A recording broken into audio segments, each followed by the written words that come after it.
in Russia, there never been any hard style or fitness with bells ever. Pavel, I don't know Pavel in person. It seems like he had experience of kettlebell sport in Russia when back then when he was in Russia, and again seems like he's just this kind of a great just an expert of a fitness of a human body, like a gifted coach, and he just looked on this tool and he said okay, that's what I was doing with it, but there is also other things we can do with this kettlebell, and when he moved to States, he just create this whole hard style thing, and it's definitely like it's kind of a fitness with kettlebells, but it's not fitness where you just use kettlebell instead of dumbbell or barbell. But it's not exactly the same. It's actually quite different because of just unique shape of kettlebell or of its balance. So that's why when you do even like military press or crawls and then absolutely new exercises like actually you can do Turkish get up with dumbbell, but again, right, the gravity center is different, so it's much more difficult to balance and dangerous to balance dumbbell, especially heavy dumbbell, but with kettlebell, because it's shifting the weight to almost forearm, right? To almost the middle of your forearm. It's more doable to balance it, so it's kind of it's open the new possibilities and new exercises, but it's have nothing to do with kettlebell sport at all. And how it's all start is actually the very first thing, it simply was the tool of measure of weight. It was like all open markets, and it was just something. It's like they was weighing some heavy things, like I don't know, the cow or the bag of rice or whatever, something. So you had to counterbalance to see kilograms. They just was using and then had this handle, and what's kind of history says, or like fairy tales or whatever it is, that this salesman's, like after the day of work, after a cup of beers or wine, whatever, they will just say, okay, they start throwing this bells, who will throw it higher, who's strong. Actually, so kind of the first kind of athletic use of kettlebells was juggling. Actually, juggling, the oldest thing, even before kettlebell sport. That's one of the first thing that's actually done with kettlebells, juggling. So from these open markets, kettlebell get recognized in circuits. Right? So all this like a strongman. So they was like this guy Valentin Dikul. He's like on the internet.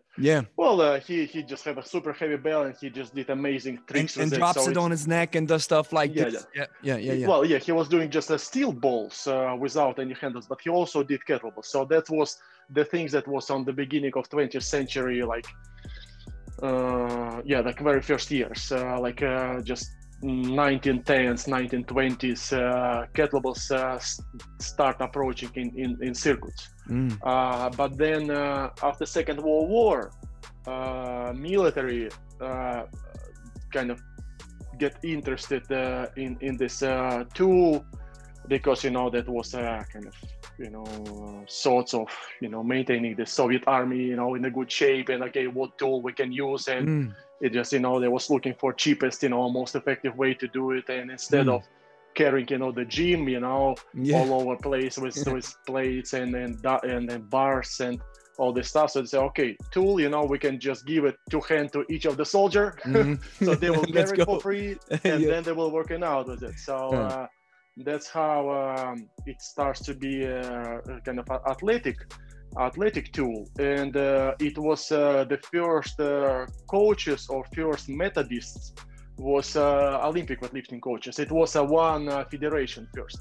It was kettlebell sport was created as a department of Olympic weightlifting, and they was mimicking the exercises of Olympic weightlifting. And back then, when where it all was, comes from, clean, jerk, and all that. Yeah, and when it was 3 lifts in Olympic weightlifting, it was snatch, jerk, and press. If you remember, it was Olympic weightlifting. They used to do a barbell press also. Kettlebell sport also had 3 exercises: jerk, snatch, and press. But then when Olympic weightlifting canceled press because of some research and kind of impact on the low back, so they left only 2 exercises: jerk and snatch. Kettlebell sport also had only jerk and snatch.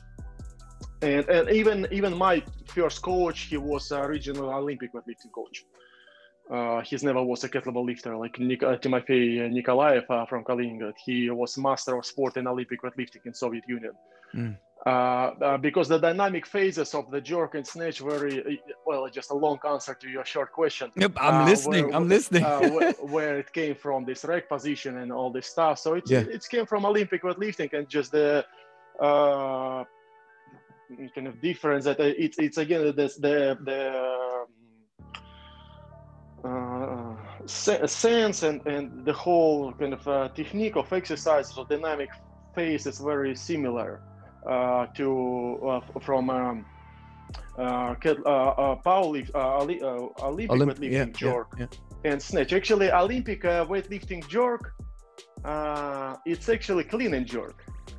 It's in fact a long cycle, because they clean it. Yes, and they jerk it, and it's only 1 rep, right? So, and where does this come from with the long cycle? Why don't you just don't you call it in kettlebell sport just the clean and jerk with doubles and that's it? A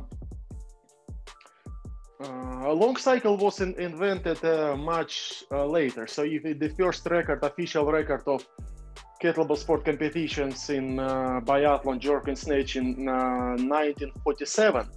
Long cycle first time was experimented in 1997.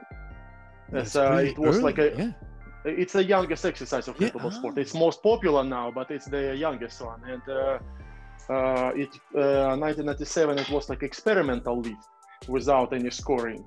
But then kind of people like it, federation like it, and they approve it for 1998, and it start running. Since then,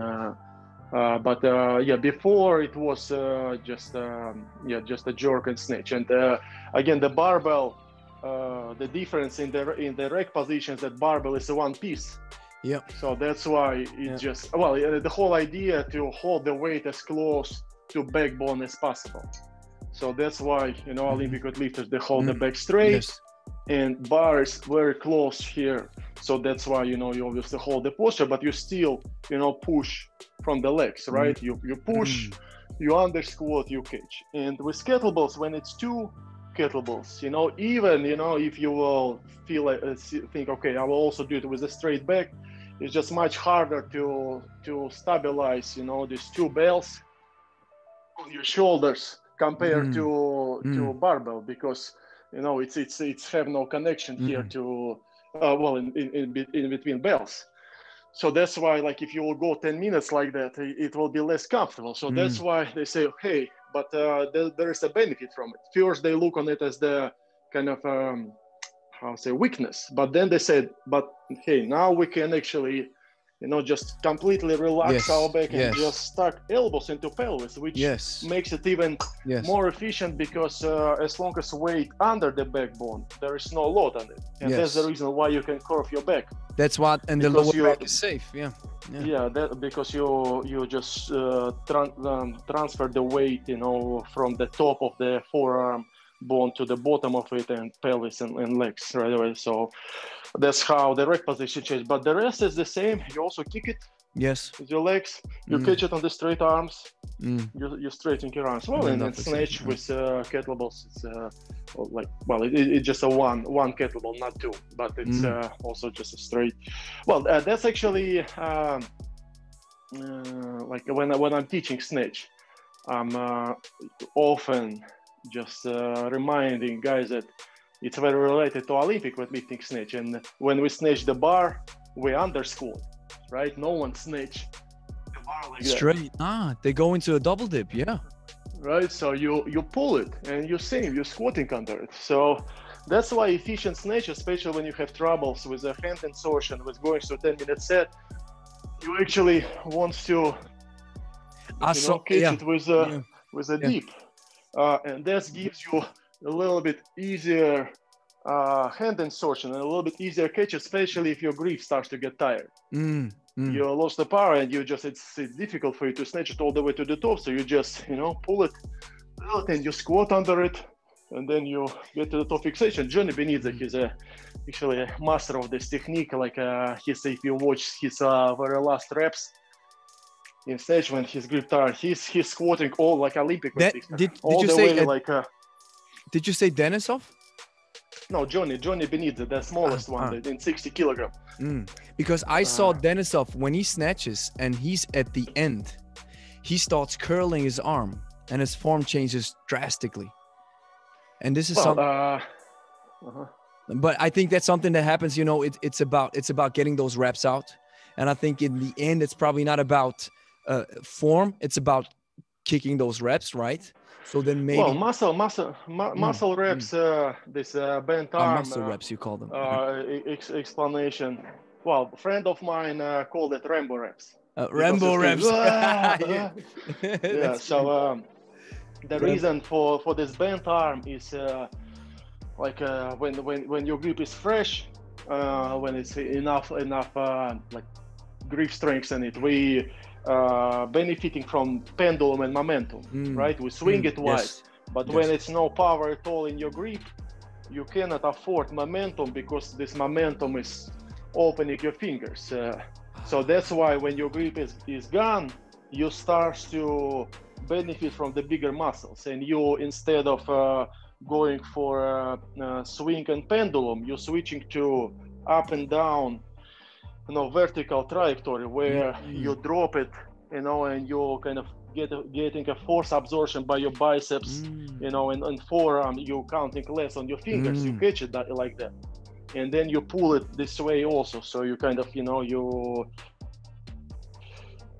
risking less to lose the ball from your hand. That's the reason. But it's unlike unlikely technique. You ideally don't want to snatch like that, and well, usually the reason for that is some mistakes that you did prior that you was doing something at the beginning of your set that caused you early fatigue of your grip. It's either can be too fast pace, that a little bit above your abilities, or not good enough precision. You're mistaking a little bit, catching it in the little bit wrong place, this handle, so it's pulling you to the wrong direction, or you kind of have a little bit shallow insertion. So it's like like a leaking tire. It's losing air a little bit. You're not noticing it first, but it's getting you at the end. Thank you for watching. If you enjoyed the video, like it, consider subscribing if you want to see more kettlebell content. And if you're looking for a kettlebell program that builds you up from a beginner to a slowly advanced trainee in the course of about 3 months, and you maybe want to combine it with some easy to follow nutrition coaching, because maybe you want to lose weight or you want to get in shape, then check out 90 Days of Kettlebells. You'll find the link in the description. 14-day free trial included.